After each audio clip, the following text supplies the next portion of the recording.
आज सभा में लाठी चार्ज हुआ। प्रायः 5,000 निहत्थे और शांत मनुष्यों पर पुलिस के 50 जवान लोहबंद लाठियां लिए हुए टूट पड़े। लोग अपनी जान बचाकर भागे, पर भागते भागते भी प्रायः 500 आदमियों को सख्त चोटें आईं और 3 तो बेहोश होकर सभा स्थल में ही गिर पड़े। 3-4 प्रमुख व्यक्ति गिरफ्तार करके जेल भेज दिए गए। पुलिस ने झंडे के विशाल खंभे को काटकर गिरा दिया और आग लगा दी। तिरंगा झंडा फाड़कर पैरों तले रौंद डाला गया। सबके हृदय में सरकार की सत्ता का आतंक छा गया। प्रकट रूप से विजय पुलिस की ही हुई। उनके सामने सभी लोग भागते हुए नजर आए, और यदि किसी ने अपनी जगह पर खड़े रहने का साहस दिखलाया तो वह लाठियों की मार से धराशायी कर दिया गया। परंतु इस विजय के होते हुए भी उनके चेहरों पर विजय का उल्लास नहीं था, प्रत्युत ग्लानि ही छाई थी। उनकी चाल में आनंद का हल्कापन न था, वरन ऐसा मालूम होता था कि जैसे पैर मन मन भर के हो रहे हों। हृदय उछल नहीं रहा था, वरन एक प्रकार से दबा सा जा रहा था। पुलिस लाइन में पहुंचकर सिपाही लाठीचार्ज की चर्चा करने लगे। सभी को लाठीचार्ज करने, निहत्थे निरपराध व्यक्तियों पर हाथ चलाने का अफसोस हो रहा था।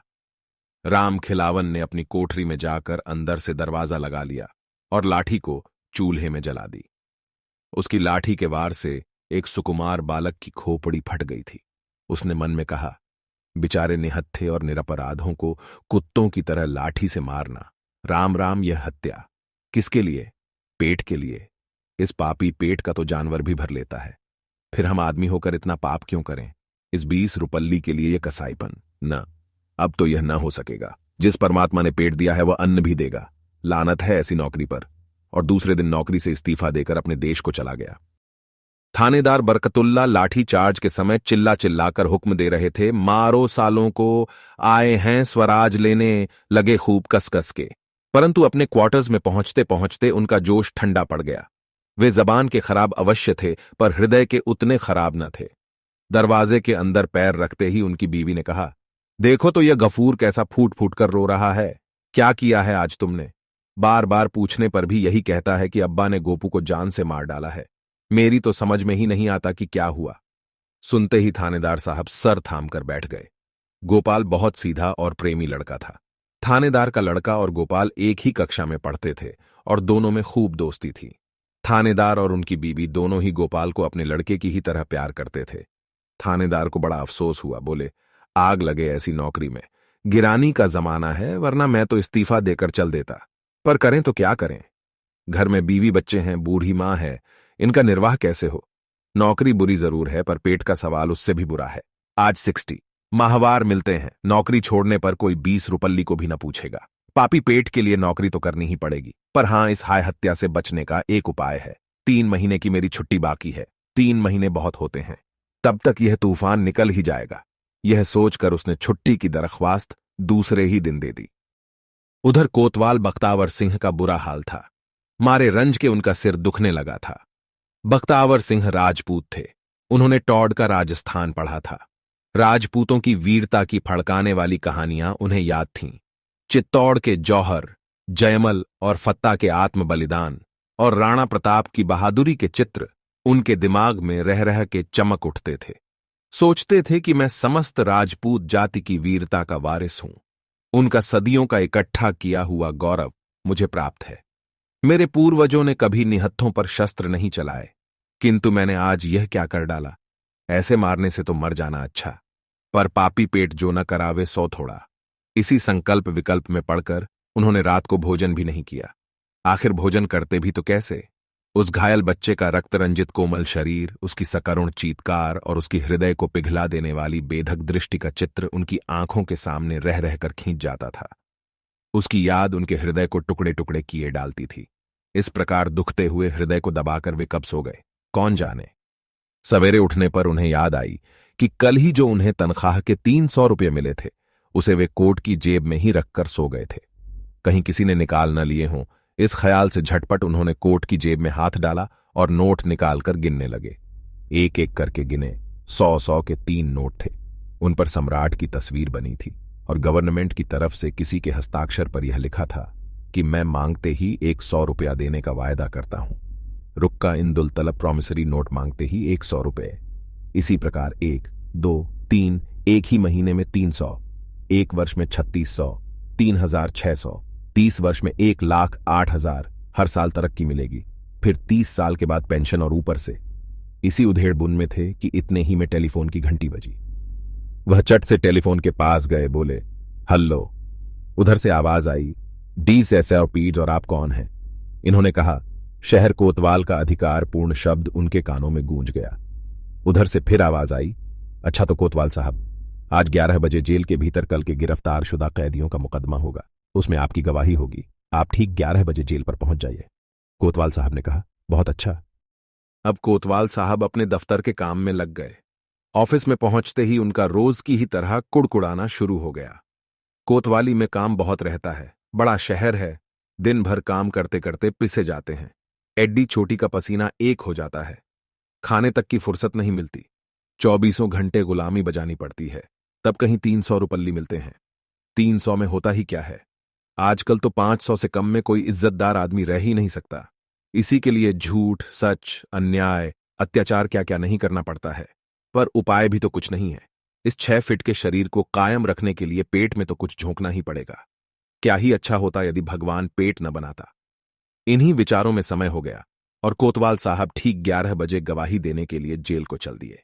लाठी चार्ज का हुक्म देने के बाद ही मजिस्ट्रेट राय साहब कुंदन लाल जी को बड़े साहब का एक अर्जेंट रुक्का मिला।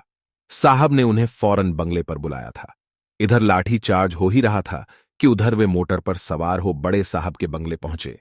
काम की बातों के समाप्त हो जाने पर उन्हें लाठी चार्ज कराने के लिए धन्यवाद देते हुए बड़े साहब ने इस बात का भी आश्वासन दिया कि राय बहादुरी के लिए उनकी सिफारिश अवश्य की जाएगी। बड्डे साहब का उपकार मानते हुए राय साहब कुंदन लाल अपने बंगले लौटे। उन निहत्थों पर लाठी चलवाने के कारण उनकी आत्मा उन्हीं को कोस रही थी। हृदय कहता था कि यह बुरा किया। लाठीचार्ज बिना करवाए भी तो काम चल सकता था। आखिर सभा हो ही जाती तो अमन में क्या खलल पड़ जाता। वे लोग सभा में किसी से मारपीट करने तो आए न थे। फिर मैंने ही उन्हें लाठी से पिटवाकर कौन सा भला काम कर डाला।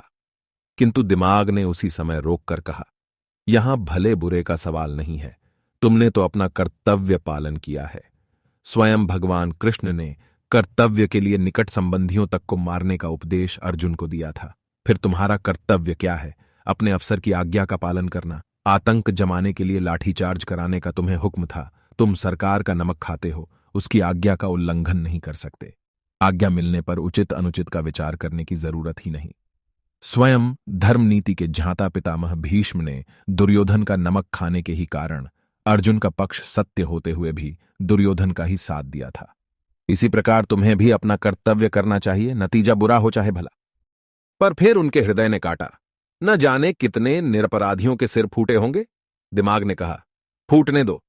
जब तक सरकार की नौकरी करते हो तब तक तुम्हें उसकी आज्ञा का पालन करना ही पड़ेगा। और यदि आज्ञा का पालन नहीं कर सकते हो तो ईमानदारी इसी में है कि नौकरी छोड़ डा दो। माना कि आखिर ये लोग स्वराज्य के लिए ही झगड़ दे रहे हैं। उनका काम परमार्थ का है, सभी के भले के लिए है। पर किया क्या जाए? नौकरी छोड़ दे दी जाए तो इस पापी पेट के लिए भी तो कुछ चाहिए। हमारे मन में क्या देश प्रेम नहीं है? पर खाली पेट देश प्रेम नहीं हो सकता। आज नौकरी छोड़ दिया च दें तो क्या स्वराज्य वाले मुझे 600 रुपए दे देंगे? हमारे पीछे भी तो गृहस्थी लगी है, बाल बच्चों का पेट तो पालना ही होगा। इसी प्रकार सोचते हुए वे अपने बंगले पहुंचे। घर पहुंचने पर मालूम हुआ कि पत्नी अस्पताल गई है। लाठी कांड में लड़े डहाके का सिर फट गया है। उनका कलेजा बडढ़े वेग से धड़क उठा। उनका एक ही लड़ढाका था। तुरंत ही मोटर बढ़ाई, अस्पताल जा पहुंचे। देखा कि उनकी स्त्री गोपू को गोद में लिए बैठी आंसू बहा रही है। गोपू के सिर में पट्टी बंधी है और आंखें बंद हैं। उन्हें देखते ही पत्नी ने पीढ़ा और तिरस्कार के स्वर में कहा, यह है तुम्हारे लाठीचार्ज का नतीजा। उनका गला रूंध गया और आंसू भी वेग से बह चले। राय साहब कुंदन लाल के मुंह से एक शब्द भी न निकला। इतने ही में डॉक्टर ने आकर उन्हें सांत्वना देते हुए कहा, कोई खतरे की बात नहीं है। घाव गहरा जरूर है, पर इससे भी गहरे गहरे घाव भी अच्छे हो जाते हैं। आप चिंता न कीजिए। राय साहब ने पत्नी से पूछा, आखिर तुमने इसे वहां जाने ही क्यों दिया? पत्नी ने कहा, तो मुझसे पूछ के ही तो वहां गया था ना। रात भर गोपू बेहोश रहा और दूसरे दिन भी बेहोशी दूर न हुई। दूसरे दिन 11 बजे दिन से जेल में मुकदमा होने वाला था, परंतु न्यायाधीश ठीक समय पर न पहुंच सके। आज सजा सुनानी थी। मामला था एक 13 साल की बालिका को बेचने के लिए भगा ले जाने का। जुर्म साबित हो चुका था। न्यायाधीश के द्वारा उसे 6 महीने की सख्त कैद सजा दी गई थी। फैसला सुनाकर न्यायाधीश महाशय जेल आए। कोतवाल और राय साहब कुंदन लाल की गवाही हो जाने पर अभियुक्तों में से 1-2 साल की सख्त कैद और 2000 जुर्माना, दूसरे को 1.5 साल की सख्त कैद और 1500 जुर्माना, तीसरे को 1 साल की सख्त कैद और 500 जुर्माना की सजा दे दी गई। अभियुक्तों ने मुकदमों में किसी प्रकार का भाग नहीं लिया और न पेशी ही बढ़वाई, इसलिए मुकदमा करीब 1 घंटे में ही समाप्त हो गया। तीनों अभियुक्त प्रतिष्ठित सज्जन थे और राय साहब की जान पहचान के थे। मुकदमा खत्म हो जाने पर राय साहब ने उनसे माफी मांगते हुए कहा, क्षमा करना भाई, इस पापी पेट के कारण लाचार हैं, वरना क्या हमारे दिल में देश प्रेम नहीं है। यह कहकर उन्होंने अपनी आत्मा को संतोष दे डाला और जल्दी जल्दी अस्पताल आए। गोपू की हालत और भी ज्यादा खराब हो गई थी। उसकी नाड़ी क्षीण पड़ती जा रही थी। राय साहब के पहुंचने पर उसने पहली ही बार आंखें खोलीं। उसके मुंह पर हल्की सी मुस्कुराहट थी। धीमी आवाज से उसने कहा, बंदे मां। एम की ध्वनि नहीं निकल पाई। मम के साथ ही उसका मुंह खुला रह गया और आंखें सदा के लिए बंद हो गईं। उसकी माता चीख मारकर लाश पर गिर पड़ेगी। राय साहब के शून्य हृदय में बार बार प्रश्न उठ रहा था, यह सब किसके लिए? और मस्तिष्क से प्रतिध्वनि उसका उत्तर दे रही थी, पापी पेट के लिए।